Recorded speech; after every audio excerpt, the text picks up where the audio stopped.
الحمد لولیہ والصلاة والسلام علی نبیہ وآلہ وصحبہ وبارک وسلم۔ قال اللہ تعالی وتبارک فی القرآن المجید والفرقان الحمید۔ اعوذ باللہ من الشیطان الرجیم، بسم اللہ الرحمن الرحیم۔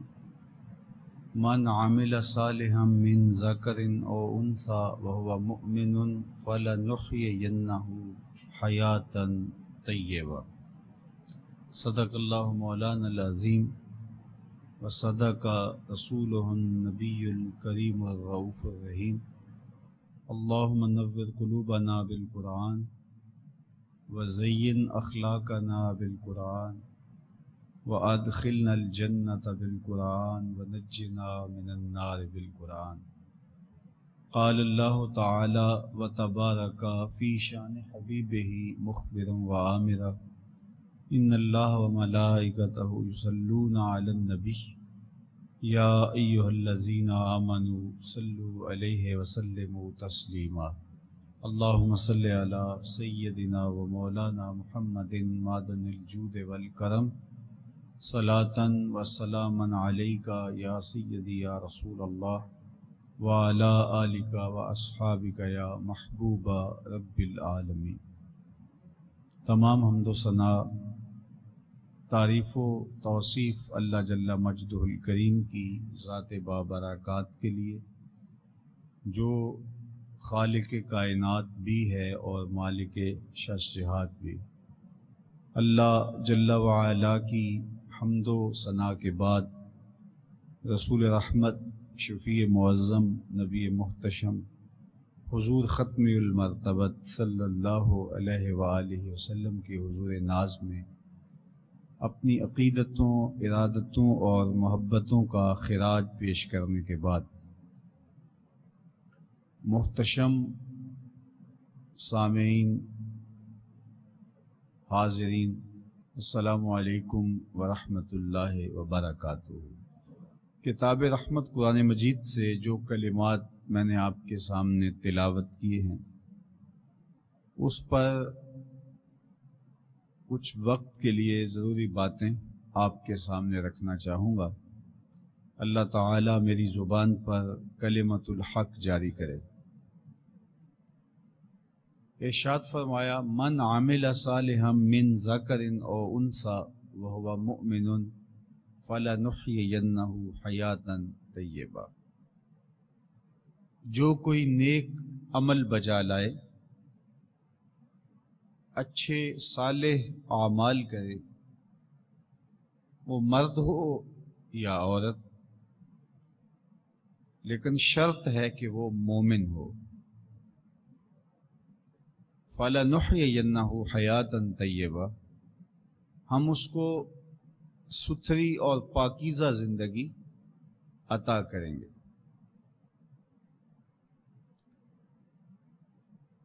ایمان کی شرط کے ساتھ جو اچھے اعمال بجا لاتے ہیں، اس سے کوئی فرق نہیں پڑتا کہ وہ مرد ہیں یا وہ عورت کے روپ میں ہیں، ایمان کا نور ان کے سینے میں پایا جاتا ہے، مرد ہو یا عورت ہو۔ تو اللہ جل شانہ ارشاد فرماتا ہے کہ ہم ان کے صالح اعمال کے نتیجے میں ان کو حیات طیبہ، پاکیزہ زندگی، ستھری زندگی عطا فرمائیں گے۔ ہمارے رب نے، ہمارے مالک نے ہم سے اچھے اعمال کا تقاضا کیا ہے، اور ایمان کا لازمی نتیجہ یہ ہے کہ ہم صالح اعمال کے ساتھ اپنے آپ کو مزین کریں۔ زبان سے لا الہ الا اللہ پڑھ لینا ہی کافی نہیں ہے، لا الہ الا اللہ کے تقاضوں کو نبھانا بھی ضروری ہے۔ جب ہم یہ کہہ لیتے ہیں کہ ہم نے لا الہ الا اللہ محمد رسول اللہ پڑھ لیا تو پھر اس کا مطلب یہ ہے کہ ہم دائرہ دین میں داخل ہوئے، اب ہماری اپنی خواہشات، آرزوئیں اور تمنائیں نہیں رہیں گی، دین جو ہمیں تلقین کرے گا وہی ہمارا طرز زندگی ہوگا۔ اسلام انقیاد ہے، تسلیم کردن، مان لینا۔ سر تسلیم خم ہے جو مزاج یار میں آئے۔ اسلام من مانی کا نام نہیں ہے، بلکہ اللہ اور اس کے رسول کے احکام کی پیروی کا نام ہے۔ تو جب ہم نے یہ کہہ لیا کہ ہم اللہ اور اس کے رسول کو مانتے ہیں، تو پھر اس کا یہ مطلب ہوا کہ ہم اللہ اور اس کے رسول کی مانتے ہیں۔ اگر کوئی شخص اللہ اور اس کے رسول کو مانتا ہے لیکن اللہ اور اس کے رسول کی نہیں مانتا، تو پھر اس نے ماننے کا حق ہی ادا نہیں کیا۔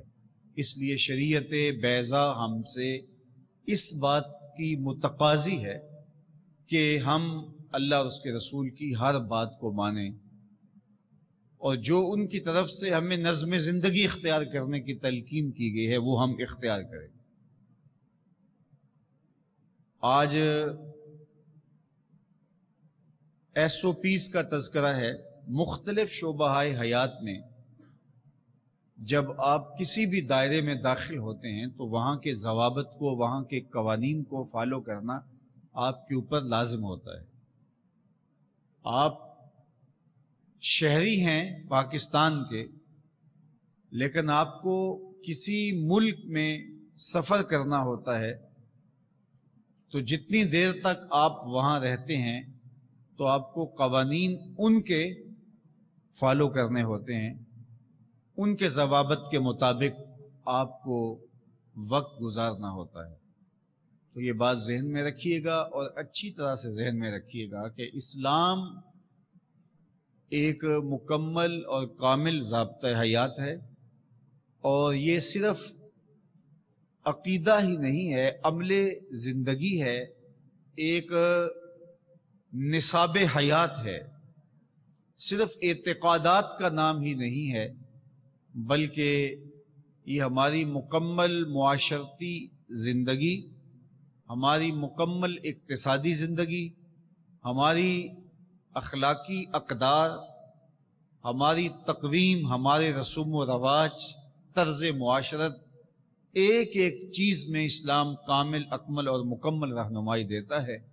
تو جب ہم ایمان کی دولت سے مالا مال ہو گئے تو پھر اسلام کے دیے ہوئے ضابطے کو ہمیں حرف بحرف پورا کرنا پڑے گا۔ تو جو شخص اسلام کے دیے گئے اصول و ضوابط کے مطابق زندگی گزارتا ہے اور صالح اعمال اس کی زندگی کا شعار بن جاتا ہے، تو پھر اللہ اس کو صلہ کیا دیتا ہے؟ ایک تو آخرت کا اجر ہے جو اس کو عطا کیا جائے گا، وہ تو ہے ہی ہے، لیکن اس دنیا کی زندگی میں بھی اللہ جل شانہ اس کو جزا کی صورت میں صالح، پاکیزہ، ستھری، مطمئن زندگی عطا کرتا ہے۔ اب حیاتاً طیبہ کا جو لفظ بولا گیا، حالانکہ فَلَنُحْيِيَنَّ کے اندر بھی مادہ حیات موجود تھا، لیکن الگ سے حیاتاً طیبہ کا ذکر کر کے تاکید لفظی کے ذریعے سے یہ خاص طور پہ تنبیہ کی گئی ہے کہ جب تم اللہ کے احکامات کی پیروی کرو گے تو تم اس کی طرف سے انعامات کے حقدار ہوگے۔ وہ انعامات کیا ہیں؟ علماء تفسیر نے اس پہ بڑی خوبصورت باتیں لکھی ہیں۔ ایک معنی حیات طیبہ کا یہ کیا گیا ہے الرزق الحلال، اور یہ قول حضرت عبداللہ ابن عباس رضی اللہ تعالیٰ عنہ، حضرت سعید بن جبیر رضی اللہ تعالیٰ عنہ، عطا بن رباح اور ضحاک کا ہے کہ اس سے مراد رزق حلال ہے۔ جب اللہ جل شانہ کی بندہ اطاعت کرتا ہے تو اس کے صلے میں اللہ اس کے لیے رزق حلال کے اسباب پیدا کر دیتا ہے۔ دیکھیے، جو میری اور آپ کی قسمت میں لکھا ہے، ہمارا جو مقسوم ہے، وہ ہمیں مل کے رہے گا۔ جب بچہ شکم مادر میں 120 دن کا ہوتا ہے، صحیح حدیث میں آتا ہے کہ اس کا رزق بھی لکھ دیا جاتا ہے، اس کی عمر بھی لکھ دی جاتی ہے، اس کا شقی و سعید ہونا بھی لکھ دیا جاتا ہے۔ یہ لکھ دیا گیا ہے، قلم اٹھا لیا گیا، سیاہی خشک ہو گئی، میرا اور آپ کا لکھا ہوا مقدور ہے، مقسوم ہے، وہ ہمیں ہر صورت میں مل کے رہے گا۔ لیکن یہ ہمارا اختیار ہے کہ ہم اس لکھے ہوئے کو، اس مقسوم کو حاصل کیسے کرتے ہیں، بذریعہ حلال حاصل کرتے ہیں یا بذریعہ حرام حاصل کرتے ہیں، تو یہ انسان پہ چھوڑا گیا ہے۔ لیکن جو شخص اچھے اعمال کے ذریعے سے اپنے رب کی رضا جوئی میں لگا رہتا ہے تو اللہ اس کے مقسوم کو اس تک حلال ذرائع سے پہنچاتا ہے، اس کو اس کی توفیق نصیب کر دیتا ہے کہ وہ حرام کی طرف نظر بھی اٹھا کر نہیں دیکھتا اور وہ حلال رزق اختیار کرتا ہے۔ مجھے اور آپ کو اچھی طرح پتہ ہے کہ حلال کیا ہے اور حرام کیا ہے۔ اللہ کے محبوب علیہ السلام نے ارشاد فرمایا، حضرت نعمان بن بشیر رضی اللہ تعالیٰ عنہ سے مروی یہ معروف روایت ہے کہ اللہ کے محبوب علیہ السلام نے ارشاد فرمایا، ان الحلال بین وان الحرام بین وبینہما امور مشتبہات، فرمایا حلال بھی واضح ہے، حرام بھی واضح ہے۔ حلال کیا ہے ہر شخص کو پتہ ہے، یہ چیزیں حلال ہیں۔ حرام کیا ہے یہ بھی سب لوگوں کو علم ہے کہ حرام کیا ہے۔ سود حرام ہے، چوری درست نہیں ہے، کسی سے چھین کر کے لینا، رشوت لینا، جو یہ امور بجا لاتا ہے اور ان برے اعمال میں مبتلا ہے، ان سے بھی پوچھو تو وہ بھی کہیں گے یہ امور حرام ہے۔ جو رشوت لیتا ہے اس کے بھی سر کے اوپر آویزہ ہے، الراشی والمرتشی کلاہما فی النار، باقاعدہ کتبہ لگا ہوا ہے، رشوت لینے والا اور رشوت دینے والا دونوں جہنمی ہیں۔ اگرچہ نیچے وہ کاروبار کر رہا ہے، رشوت کا بازار گرم کیے رکھا ہے اس نے، لیکن بہرحال اس کو اچھی طرح معلوم ہے، جو ملاوٹ کرتا ہے اس کو پتہ ہے من غش فلیس منا، جو ملاوٹ کرے اس کا ہم سے کوئی تعلق نہیں ہے، یہ ہمارے حضور کا فرمان ہے۔ اسی طرح جو چیزیں حلال ہیں، جو چیزیں حرام ہیں، ہمیں اچھی طرح معلوم ہے۔ چشم پوشی کر لیں، سستی اور کاہلی سے کام لیں، پرواہ نہ کریں، یا اپنی مرضی کا حلال اور حرام اختیار کر لیں، یہ ہمارا ایک طرز زندگی ہو سکتا ہے۔ وہ ایک دیہات میں خاتون ہوتی تھی، تو دیہات میں ہی ایک گھر تھا جو پرلے درجے کے رشوت خور تھے۔ اس زمانے میں لوگ یہ کہتے تھے کہ یہ حرام کھاتے ہیں، تو بڑھیا کو ان کے حرام کھانے کی تفصیل کا پتہ نہیں تھا۔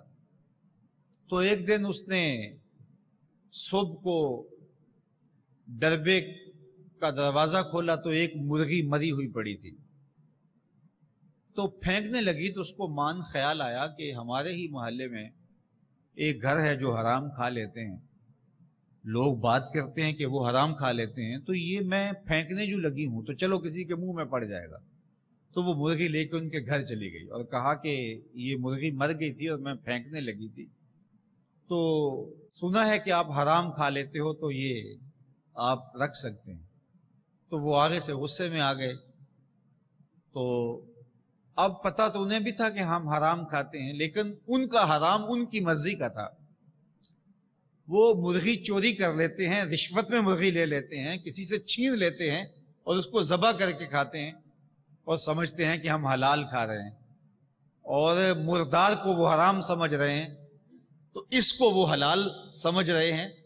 تو ہم نے حلال اور حرام اپنی مرضی کا، اپنے نفس کی خواہش کے مطابق بنا لیا ہو تو الگ بات ہے، لیکن ہمیں اچھی طرح پتہ ہے کہ چوری کی مرغی بھی حرام ہے، جو کسی سے لوٹ کے مال لیا ہو وہ بھی حرام ہے، اور ڈاکہ ڈال کر کے جو جانور چرایا اور اس کو ذبح کیا وہ بھی حرام ہے، اور جو مرا ہوا تھا وہ بھی حرام ہے۔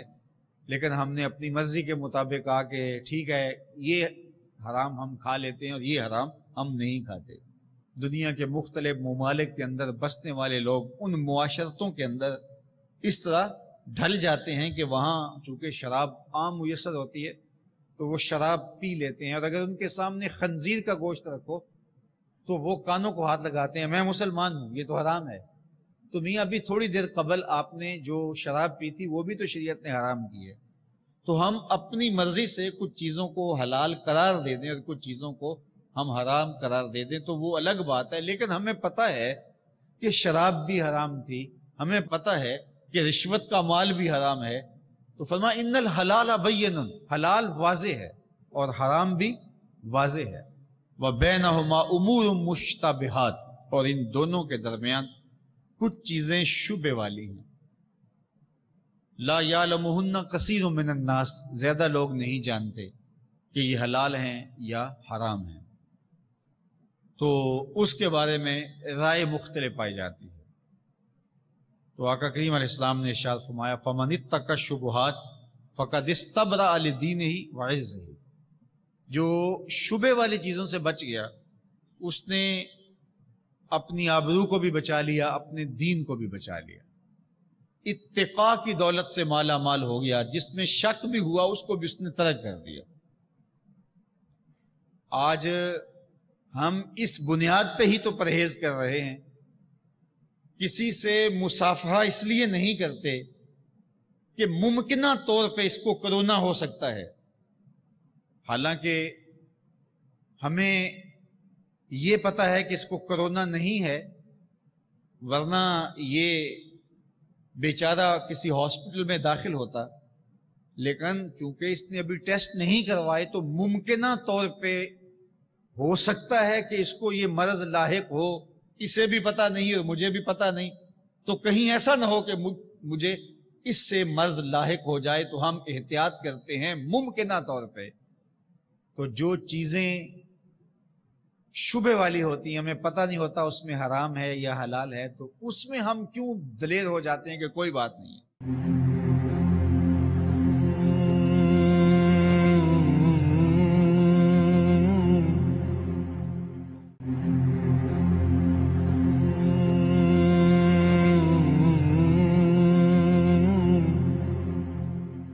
ہمیں کھاتے ہوئے کوئی یہ بتا دے کہ اس کھانے کے اندر زہر پڑا ہوا ہے، یہ مضر صحت ہے، تو ہم ترک کر دیتے ہیں، اگرچہ ایک آدھ گواہی یہ بھی ہو کہ نہیں غلط ہے، ایسا نہیں ہے، لیکن ہم کہیں گے چلو ہم دوسری چیزیں موجود ہیں اور آپشنز ہمارے پاس موجود ہیں، ہم یہ لے لیتے ہیں۔ کسی زمانے میں یہ کسی نے خبر مشتہر کر دی تھی کہ یہ فارمی مرغیاں جو ہیں ان کو برڈ فلو ہو گیا ہے اور یہ خطرناک بیماری ہے اور جانوروں سے انسانوں میں منتقل ہو سکتی ہے، تو لوگوں نے مرغیاں کھانا چھوڑ دی تھی۔ بعد میں پتہ چلا کہ کسی کو نقصان پہنچانے کے لیے یہ ایک شوشہ چھوڑا گیا تھا۔ تو یہ اگر خبر مشتہر ہو جائے کہ فلاں جانور کو بیماری ہے تو ہم اس کو کھانا ترک کر دیتے ہیں، تو اگر ہمیں یہ شک پڑ جائے کہ یہ چیز اللہ کی طرف سے حرام ہے یا حلال ہے تو پھر اس کو ترک کیوں نہیں کریں گے؟ تو اللہ کے محبوب نے ارشاد فرمایا کہ جس نے ترک کر دیا شبے کی وجہ سے کسی چیز کو، اس نے اپنا دین بھی بچا لیا، اپنی آبرو بھی بچا لی، کیونکہ جو شبے والے کاموں میں پڑتا ہے اس کی آبرو بھی باقی نہیں رہتی، دین بھی باقی نہیں رہتا، آبرو بھی باقی نہیں رہتی۔ ایسا کاروبار جو مشکوک ہے، اگر کوئی متقی پرہیزگار، کوئی عالم دین، کوئی شخص وہ کاروبار کرنے لگتا ہے، وہ اپنے طور پہ کسی طرح سے مطمئن ہو گیا، لیکن وہ کاروبار، وہ کام ایسا ہے کہ جس کے بارے میں شبہات پائے جاتے ہیں، تو ہمیں حکم دیا گیا اتقوا مواضع التہم، جہاں تہمت کا اندیشہ ہو اس جگہ سے بھی بچو۔ تو جو تہمت کی جگہ سے بھی بچ گیا، شبے والی جگہ سے بھی بچ گیا، اس نے اپنی آبرو بھی بچا لی، اپنا دین بھی بچا لیا۔ تو یہ بات ذہن میں رکھیے، وَمَنْ وَقَعَ فِي الشُّبُهَاتِ وَقَعَ فِي الْحَرَامِ، اور جو شبوں میں پڑ گیا وہ حرام میں مبتلا ہو گیا۔ تو اس لیے اللہ جل شانہ ایسے لوگوں کو توفیق دیتا ہے کہ وہ رزق حلال کو ہی اختیار کرتے ہیں، یہ اچھے اعمال کا نتیجہ ہے، صلہ ہے۔ صحابہ کی زندگیاں دیکھ لیجئے، طیب اور ستھری زندگیاں ان کو میسر تھیں، اور ان کی زندگی میں حلال اس طرح شامل تھا کہ حرام کا اور مشکوک کا تصور بھی پایا نہیں جاتا۔ اس کے بعد سلف صالحین کی زندگیاں دیکھ لی۔ امام اعظم امام ابو حنیفہ علیہ رحمہ، آپ کسی سے قرض لینا ہے اور اس کے دروازے پہ دستک دیتے ہیں اور پھر دروازے سے ہٹ کے کھڑے ہو جاتے ہیں کڑکتی دھوپ میں، گرمی کا موسم تھا، تو کسی نے کہا حضرت دیوار کا سایہ تو پڑ رہا ہے، آپ سایہ دیوار میں کھڑے ہو جائیں، جب صاحب خانہ آئے گا تو آپ اس سے بات کر لینا۔ تو فرمایا صاحب خانہ سے میں نے قرض لینا ہے، میں ڈرتا ہوں کہ کہیں اس کی دیوار کے سائے میں کھڑا ہونا سود نہ بن جائے، چونکہ جس سے قرض لینا ہو اس سے اس کے علاوہ نفع لینا سود ہوتا ہے۔ تو کہا میں اس کی دیوار کے سائے میں بھی کھڑا نہیں ہونا چاہتا، مبادہ کہ یہ سود نہ ہو جائے۔ تو یہ تھی ان لوگوں کی احتیاط اور ان لوگوں کا طرز زندگی اور ان لوگوں کا انداز معاشرت۔ بکری چوری ہو جاتی ہے حضرت امام اعظم ابو حنیفہ کے دور میں، تو آپ جو بکریاں چرانے والے گلہ بان ہیں ان سے پوچھتے پھر رہے ہیں کہ بکری کی طبعی عمر کتنی ہوتی ہے، تو وہ بتاتے ہیں کہ اتنی عمر یہ جیتی ہے، تو اتنی دیر تک بازار سے خرید کے بکری کا گوشت نہیں کھایا کہ ہو سکتا ہے کہ یہ کسی نے ذبح کی ہو اور وہ قصاب گوشت بیچ رہا ہو، تو میں اس سے بھی بچوں گا، اس لیے کہ میں پوری دنیا کو فقہ دینے جا رہا ہوں، میں قرآن و حدیث سے استنباط اور استخراج کر کے مسائل نکالتا ہوں، لہٰذا میری زندگی ستھری اور میری زندگی حلال رزق سے عبارت ہونی چاہیے۔ تو یہ ان کا طرز زندگی تھا کہ وہ مشکوک سے بھی بچتے تھے۔ حضرت امام احمد بن حنبل تشریف فرما ہیں، لوگ آپ سے مسائل پوچھنے آتے تھے، مرد بھی آتے تھے، خواتین بھی آتی تھی۔ ایک خاتون آئی کہ حضرت ایک مسئلہ پوچھنا چاہتی ہوں۔ فرمایا پوچھئے۔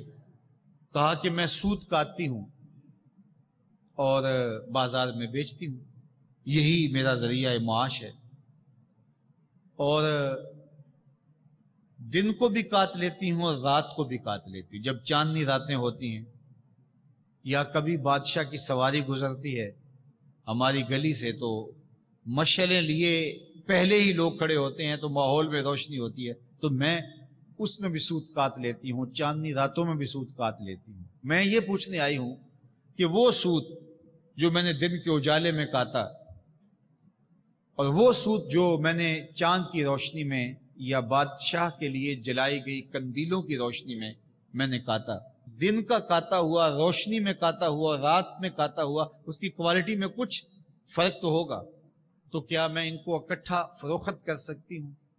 تو جب اس نے یہ مسئلہ پوچھا تو حضرت امام احمد بن حنبل نے کہا خاتون اپنا تعارف کرواؤ، تم کون ہو؟ تو خاتون نے کہا کہ سائل کی ذات نہیں پوچھی جاتی، آپ ارشاد کریں کہ مسئلہ کیا ہے؟ تو حضرت امام احمد بن حنبل فرمانے لگے بعض مسائل ایسے ہوتے ہیں کہ سائل کی حیثیت سے مسئلے کی نوعیت بدلتی ہے، اس لیے تمہیں بتانا پڑے گا کہ تم کون ہو۔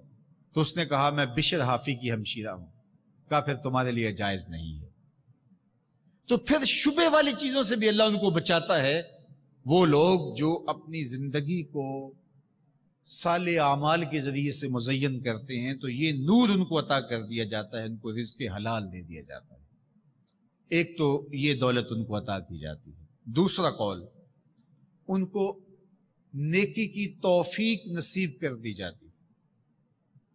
یہ اللہ جل شانہ کا ان پر احسان ہوتا ہے، جو اچھے اعمال کرتے ہیں اللہ پھر ان کو مزید اچھے اعمال کی توفیق، فرما برداری کی، طاعت الہی کی توفیق عطا کر دیتا ہے۔ حضرت یوسف علیہ السلام کی کہانی دیکھیے کہ جب وہ دروازے مکفل کر کے اور بت کے اوپر موٹا کھیس ڈال کے اور سارے ایسے اسباب پیدا کر کے جو حیا کی چادر کو تار تار کر دے، جناب یوسف علیہ السلام کو پکارتی ہے تلک یوسف اب تو آ جاؤ نا، اب تو کوئی نہیں دیکھ رہا۔ تو قال معاذ اللہ، تو کہتے ہیں اللہ کی پناہ، میں تیرے دام تصویر میں پھنسنے والا نہیں ہوں، تو اس بت سے حیا کرتی ہے جس کی بے نور آنکھیں نہیں دیکھ سکتی، اور اس پتھر کی مورتی کے اوپر بھی جس کو تو معبود مانتی ہے موٹا کپڑا ڈال لیا ہے، میں اس خدا سے نہ ڈروں جو 7ویں کوٹھڑی میں بھی دیکھتا ہے۔ اور حضرت یوسف علیہ السلام نے دوڑ لگا دی، اب 7 دروازے بند تھے۔ تو جب حضرت یوسف علیہ السلام نے گناہ سے بھاگتے ہوئے دوڑ لگائی تو 7 دروازے مقفل تھے، تالے چڑھے ہوئے تھے، چابیاں زلیخا کے پاس تھیں، لیکن جب یوسف علیہ السلام دوڑتے ہیں تو قفل ٹوٹتے چلے جاتے ہیں اور دروازے کھلتے چلے جاتے ہیں۔ اور میرا اللہ ارشاد فرماتا ہے کذالک لنصرف عنہ السوء والفحشاء، اس طرح ہم اپنے اس عبد خاص سے، عبد منیب سے، اپنے بندہ خاص سے اس طرح فحشاء کو اور برائی کو یوں پلٹا دیتے ہیں اور اس طرح اپنے بندے کی یوں حفاظت کرتے ہیں، تو جو اچھے اعمال کرنے لگتا ہے اللہ اس کے لیے ایسے راہ کشادہ کر دیتا ہے کہ اس کو نیکی کی توفیق دیتا ہے اور گناہوں سے اس کو محفوظ رکھتا ہے، اس کے لیے اسباب مہیا کر دیتا ہے۔ اللہ کے محبوب علیہ السلام نے ارشاد فرمایا اذا اراد اللہ بعبد خیرا اصلہ، جب اللہ کسی شخص کی بھلائی کا ارادہ کرتا ہے تو اس کو شہد کی طرح میٹھا اور مرغوب بنا دیتا ہے۔ صحابہ نے پوچھا یا رسول اللہ صلی اللہ علیہ وسلم وکیف اصلہ، اللہ اس کو کس طرح میٹھا کر دیتا ہے، کس طرح مرغوب بنا دیتا ہے؟ تو اللہ کے محبوب علیہ السلام نے ارشاد فرمایا کہ اللہ مرنے سے قبل اس کو اچھے اعمال کی توفیق نوازتا ہے، اور پھر فرمایا فَيَقْبِضُهُ عَلَيْهِ، اور وہ نیکیاں کرنے لگ جاتا ہے کہ اللہ اس کی روح قبض کرتا ہے۔ تو جو نیک اعمال کرتا ہے اللہ اس کے لیے پھر آسانیاں مزید پیدا کر دیتا ہے۔ تو یہ دوسرا صلہ ہے صالح اعمال بجا لانے کا۔ تیسری بات القناعہ، اللہ اس کو قناعت کے اجالے عطا کر دیتا ہے، قناعت کا نور نصیب کر دیتا ہے۔ اور یہ قول حسن بصری کا ہے، واہب بن منبہ کا ہے، اکرمہ کا ہے، اور سید علی المرتضیٰ رضی اللہ تعالی عنہ نے بھی اس بات کا بیان فرمایا کہ اس سے مراد قناعت ہے، یعنی اللہ جل شانہ جب کسی بندے کو پسند کرتا ہے تو اس کو قناعت کا جوہر عطا کر دیتا ہے۔ قناعت کیا ہے؟ قناعت کسے کہا جاتا ہے؟ تو علماء نے فرمایا کہ القناعت ہی الرضا بما آتاہ اللہ، اللہ نے جو عطا کیا اس پر راضی ہو جانا قناعت کہلاتا ہے، کہ مالک تو نے مجھے جس حال میں رکھا ہے میں اس حال میں خوش ہوں، تیری مرضی یہ تھی، تجھے پسند یہ تھا، تو ٹھیک ہے میں بھی اس پہ راضی ہوں، جو موجود ہے میسر ہے اس پہ مطمئن ہو جانا یہ قناعت ہے۔ تو جو اچھے اعمال بجا لاتا ہے اللہ جل شانہ اس کو قناعت کے نور سے مالا مال کرتا ہے۔ اللہ کے محبوب علیہ الصلوۃ والسلام نے ارشاد فرمایا ایک حدیث پاک میں ہے کہ لیس الغنی عن کثرۃ العرض، مال و متاع کا زیادہ ہونا، دولت کے انبار ہونا، بینک بیلنس ہونا، مربع زمینیں جائیدادیں بہت کچھ ہونا، فیکٹریاں ہونا، سب کچھ ہونا، یہ غنا نہیں ہے۔ غنا کیا ہے؟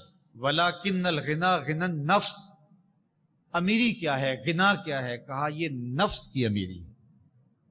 اگر کوئی شخص کھرب پتی ہے لیکن اندر کی کمینگی ختم نہیں ہوئی تو وہ غنی نہیں ہے۔ غنی وہ ہے چاہے کنگال ہے لیکن اس کے اندر کمینگی نہیں ہے، تو یہ غنائے نفس کا نام ہے غنا۔ تو اللہ اس کو غنی کر دیتا ہے، اللہ اس کو قناعت کے نور سے مالا مال کر دیتا ہے۔ حضرت ابو ذر غفاری رضی اللہ تعالیٰ عنہ فرماتے ہیں کہ جب میں اسلام قبول کیا، حضور کے ہاتھ پہ بیعت اسلام کی، تو یہ ابتدائی دور تھا، مکے میں دار ارقم میں جا کے حضور کے ہاتھ پہ بیعت اسلام کی۔ حضور نے فرمایا کہ ابھی اپنے ایمان کو اگر تم چھپا لو تو یہ تمہارے لیے اچھا ہوگا، لیکن انہوں نے کہا میں تو اس کا اظہار کروں گا۔ تو وہ سین حرم میں آ پہنچے اور وہاں صنادید قریش بیٹھے ہوئے تھے اپنی اپنی مسندوں کے اوپر، تو یہ کھڑے ہو گئے اور سب سے مخاطب ہو کے کہنے لگے گواہ بن جاؤ میں اللہ کو وحدہ لا شریک مانتا ہوں اور محمد عربی پہ ایمان لے آیا، ان کو رسول مانتا ہوں۔ کہتے ہیں بس یہ جملے پورے ہونے کی دیر ہی تھی کہ مجھے نہیں پتا چل رہا تھا کہ گھونسا کدھر سے آ رہا ہے اور مکہ کہاں سے آ رہا ہے اور تھپڑ کہاں سے آ رہا ہے۔ لوگوں نے مجھے اتنا مارا کہ میں مرنے کے قریب ہو گیا۔ وہ تو حضرت عباس حضور کے چچا درمیان میں حائل ہوئے اور کہا کہ یہ بنو غفار کا شخص ہے اور تمہارے جو شام کو تجارتی قافلے جاتے ہیں وہ مدینے کے قریب سے گزر کے جاتے ہیں، اور اگر یہ شخص مر گیا تو بنو غفار کے لوگ تمہیں چھوڑیں گے نہیں اور تمہارا وہ تجارتی سفر جو شام کی طرف امن کے ساتھ ہوتا ہے اس میں امن نہیں رہے گا، تو تم اس پہ ترس نہ کرو، اپنی معیشت پہ ترس کرو۔ تو انہوں نے مجھے چھوڑ دیا۔ کہتے میرا پورا بدن سوجا ہوا تھا اور جگہ جگہ سے خون رس رہا تھا، چاہے زمزم پہ گیا اور اپنے زخم دھوئے اور چادر لے کے لیٹ گیا، رات گزری۔ کہا کہ میں سونا چاہ رہا تھا لیکن مجھے نیند نہیں آ رہی تھی۔ کیا اس لیے نیند نہیں آ رہی ہوگی کہ زخم اتنے تھے کہ درد کرتے ہوں گے؟ لیکن ابو ذر غفاری رضی اللہ تعالیٰ عنہ اور بات بتاتے ہیں۔ کہا کہ راہ حق میں مار کھانے کا جو حظ اور لطف آیا تھا، جو سرور ملا تھا، مجھے نیند بے چینی سے نہیں آ رہی تھی، کاش کہ جلدی دن چڑھے اور میں پھر کھڑے ہو کے محمد کی رسالت کا اعلان کروں، میں پھر کھڑے ہو کے رب کی توحید کا اعلان کروں، اور پھر وہ میرے اوپر یوں وحشیوں کی طرح ٹوٹ پڑے اور مجھ کو ماریں۔ وہ مزہ دیا تڑپ نے، میری آرزو ہے یا رب کہ میرے دونوں پہلوؤں میں دل بے قرار ہوتا۔ تو یہ فرما برداری، اطاعت، اللہ کی راہ میں چلنے کا ایک سرور ہوتا ہے، ایک کیفیت ہوتی ہے۔ تو کہا اللہ وہ سرور باطن عطا کر دیتا ہے جب کوئی بندہ صالح اعمال کا ذخیرہ اپنی زندگی میں اختیار کرتا ہے۔ بات لمبی ہو جائے گی۔ ایک معنی الاستغناء عن الخلق بھی علماء نے کیا ہے کہ اللہ تعالیٰ اس شخص کو لوگوں سے پھر بے نیاز کر دیتا ہے، بندہ پھر مالک کی چوکھٹ کوئی تھام لیتا ہے، پھر در در کے دھکے نہیں کھاتا۔ در در دی در در نالوں در ہو جا ایک در در، در در دی در در نالوں در ہو جا ایک در در، وہ ایک در کا موتی بن جاتا ہے۔ وَمَن يَتَوَكَّلْ عَلَى اللَّهِ فَهُوَ حَسْبُهُ، جو اللہ پر بھروسہ کر لیتا ہے اللہ پھر اس کے لیے کافی ہو جاتا ہے، اس کو پھر کسی اور دہلیز پہ نہیں جانا پڑتا، کسی اور چوکھٹ پہ نہیں جانا پڑتا۔ تو یہ اللہ اس کو عطا کرتا ہے جو اللہ کی عبادت کر کے اس کی رضا جوئی میں لگا رہتا ہے۔ اللہ کے محبوب علیہ الصلوۃ والسلام نے ارشاد فرمایا، ایک لمبی حدیث ہے جس کے اندر آخر میں ارشاد کیا کہ مومن کا شرف یہ ہے کہ وہ قیام اللیل کرے۔ کسی مومن کے لیے شرف کی بات ہے کہ اللہ اس کو راتوں کے قیام کی توفیق دے دے، اور اس کے لیے عزت کی بات یہ ہے کہ مخلوق سے، لوگوں سے اللہ اسے بے نیاز کر دے۔ ایک حدیث میں آتا ہے، حضرت عبداللہ بن مسعود رضی اللہ تعالیٰ عنہ فرماتے ہیں کہ جس شخص کو فاقہ آ جائے اور وہ لوگوں کے پاس چلا جائے تو اس کا فاقہ دور نہیں ہوگا، اور جس شخص کو فاقہ آ گیا تو وہ اللہ کی دہلیز پہ چلا گیا تو کہا جلدی یا بدیر اللہ اس کی مشکل حل کر دے گا۔ تو یہ دولت استغنا کی اللہ اس کو عطا کرتا ہے جس کے پاس یہ نور نصیب ہوتا ہے۔ بات لمبی ہو جائے گی، عنوان بہت طویل ہے، تو کہا کہ جو بھی اچھے عمل کرے، چاہے مرد ہو چاہے وہ عورت ہو، شرط ہے کہ وہ مومن ہو، تو پھر ہم اس کو یوں ستھری زندگی عطا کرتے ہیں۔ یہ تو دنیا کی زندگی ہے، اور آخرت کی زندگی، جب دنیا میں اتنی پاکیزہ زندگی اس کو عطا کر دی گئی تو پھر آخرت کی زندگی کیسی ہوگی؟ وہ تو ایسی زندگی ہے، ایسی نعمتیں عطا کرے گا، ایسی جنت اللہ اس کو نصیب فرمائے گا کہ ما لا عین رأت ولا اذن سمعت، کسی آنکھ نے وہ منظر کبھی دیکھا نہیں، کسی کان نے اس کے بارے کبھی سنا نہیں، ولا خطر علی قلب بشر، اور کبھی کسی کے دل میں اس کا خیال بھی پیدا نہیں ہوا، کسی کی دماغ میں ایسی سوچ بھی نہیں چلی جس طرح کہ اللہ نے جنت اپنے بندوں کے لیے بنائی۔ بندہ سوچ بھی نہیں سکتا جو اللہ نے اپنے بندوں کے لیے بنایا۔ پھر جو وسعت ہے اس کی، حضور نے فرمایا جو جنت میں سب سے آخر میں جائے گا، جہنم سے نکالا جائے گا رگڑے سہ کے، اور اللہ تعالیٰ کے حضور پیش ہوگا تو اللہ فرمائے گا کہ بتا کیا تیری آرزو ہے، تو وہ کہے گا مالک مجھے یہ عطا کر دے۔ اللہ فرمائے گا اللہ کا ما تمنا تھا، جو تو نے تمنا کی جا میں نے تجھے عطا کیا، اب جنت میں چلا جا۔ اور جنت میں اس دنیا سے 10 گنا جگہ تیرے لیے، دنیا سے 10 گنا، یہ 7 بر اعظموں پہ پھیلی ہوئی کائنات، اس کو 10 سے ضرب دے، یہ اس شخص کی جائیداد ہے جنت میں جو سب سے آخر میں جائے گا۔ ہماری پنجابی میں کہتے ہیں جو پھاڑا ہوگا، سب سے آخر میں جانے والا جو پھاڑا ہے اس کو کتنی جگہ ملے گی؟ اس دنیا سے 10 گنا جگہ۔ اس کو یقین نہیں آ رہا ہوگا، وہ کہے گا اتسخر وانت الملک، میرے رب تو بادشاہ ہو کے مجھ سے مذاق کر رہے؟ وہ کہے گا میں اور اتنی جگہ؟ اللہ فرمائے گا ہاں تیرے لیے اتنی جگہ ہے، اور یہ اس کی جگہ ہے جو سب سے آخر میں جنت میں جائے گا، تو پھر ابو بکر و عمر کی جاگیروں کا عالم کیا ہوگا، عثمان و علی کی جاگیروں کا عالم کیا ہوگا، حسنین کریمین کی جاگیروں کا عالم کیا ہوگا، پھر اولیاء کاملین صالحین کی جاگیروں کا عالم کیا ہوگا، انبیاء کی جاگیروں کا عالم کیا ہوگا۔ یہ سب سے کم جگہ ہے جنت کی جو اس کو دی جائے گی، جو سب سے آخر میں جائے گا۔ اس دنیا یہاں 2 مرلے کے لیے بندہ لڑ کے مر جاتا ہے، جھوٹ بھی بولتا ہے، جھوٹی قسمیں بھی اٹھاتا ہے، عدالت کے اندر کچہریاں عدالتیں خریدنے کی بھی کوشش کرتا ہے، کیا کچھ کرتا ہے، 2 مرلے کے لیے آخرت برباد کر دی، اور وہاں جو سب سے آخر میں گیا اس کو دنیا سے 10 گنا جگہ ملی۔ تو اصل زندگی آخرت کی زندگی ہے۔ اللہ استغنا کا نور عطا فرمائے، ہم سب کے باطن کو سنوار دے، من کو ستھرا کرے اور حیات طیبہ عطا کرے۔ وآخر دعوانا ان الحمدللہ۔